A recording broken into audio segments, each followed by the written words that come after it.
Won't you take me home? Give me with your flight. We can run away.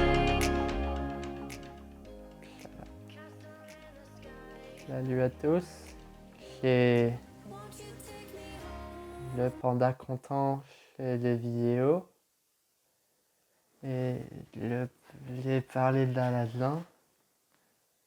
Aladdin, c'est un film avec Chef Adams qui fait des trucs et je sais pas très bien.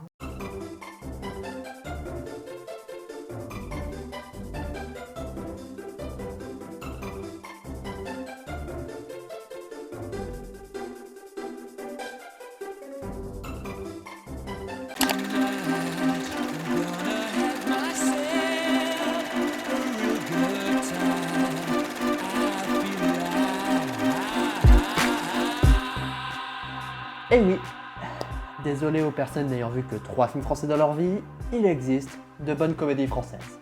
Première année est un film de Thomas Lilti, réalisateur et scénariste dont les films appartiennent tous à un thème très particulier faisant certainement partie des moins sexy du monde, à savoir le fonctionnement et la dégradation du milieu des services de santé en France. Ne partez pas, je vous assure que ça peut être très bien, il y a des tracts super, il y a pas ça encore.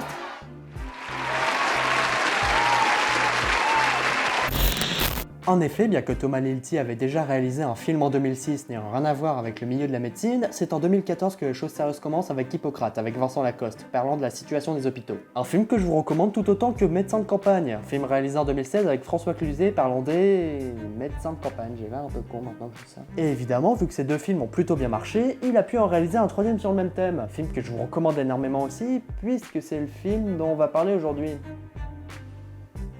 Sinon j'en parlerai pas, connard.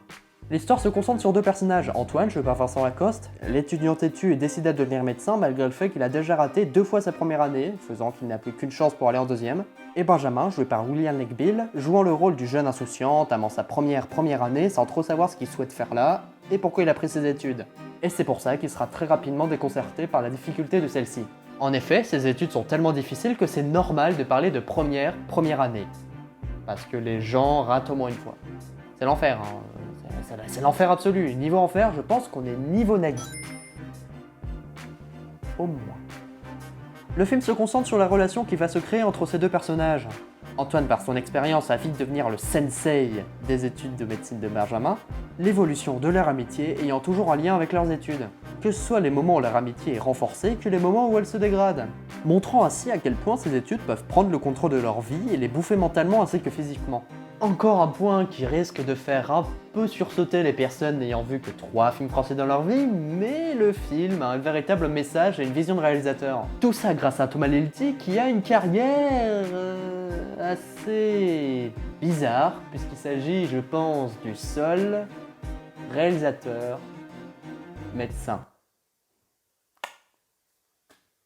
Je déconne pas, il a fait médecin, il a alterné entre son métier de réalisateur et son métier de médecin jusqu'en 2016, l'année de son 3e film. Ce mec a réalisé 3 films en étant médecin à côté. Ce mec est trop fort pour nous en fait, il est vraiment trop fort en fait. Thomas Lilti souhaite nous montrer avec ce film à quel point la première année de médecine est stupidement dure, remplie d'incohérences et capable de détruire psychologiquement des étudiants. Et pour ceux qui commencent à questionner son statut de comédie, je vous arrête tout de suite. Malgré son milieu atypique, première année garde tous les codes de la comédie, notamment bien sûr grâce au personnage de William Legbill, constamment à côté de la plaque, ce qui rend son personnage d'abord très amusant et aussi très attachant, tout en permettant au spectateur ne connaissant rien à la médecine d'avoir un personnage d'accroche, puisque c'est à lui qu'on va expliquer toutes les situations. Et en plus de ça, le film est rempli de passages comiques, parfois assez burlesques, comme les scènes se déroulant dans les amphithéâtres. Très drôle et surtout, très vrai. Doublon, quel est votre métier? Tout le monde a fait ça. Tout le monde. La moindre personne ayant déjà posé les pieds dans un amphithéâtre a fait ce truc. Je refuse de croire le contraire.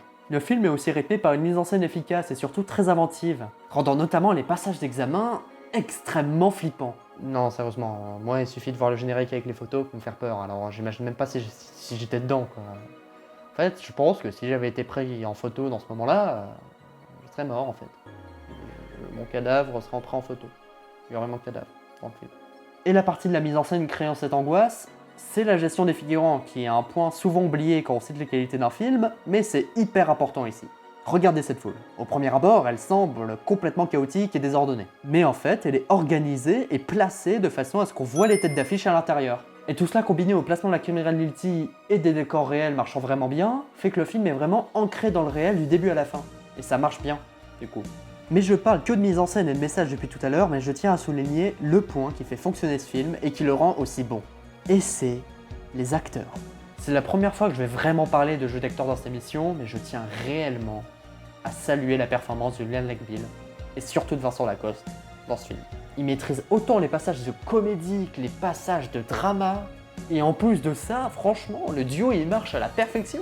C'était le point à pas rater du film, l'amitié du duo, et c'est celui qui fonctionne le plus. La performance est vraiment excellente du début à la fin en fait. C'est impressionnant, voilà. C'est pour moi, ça représente bien à quel point le film est maîtrisé en fait. Que ce soit la mise en scène, les acteurs, la musique même, tout est bien mené. Tout est bien fini. Et si vous ne le regardez pas, bah j'aurais essayé. C'était Alta. A plus. Et je fais exactement l'outro quand l'ordi s'éteint. Franchement, je suis extraordinaire. Wake up, get up.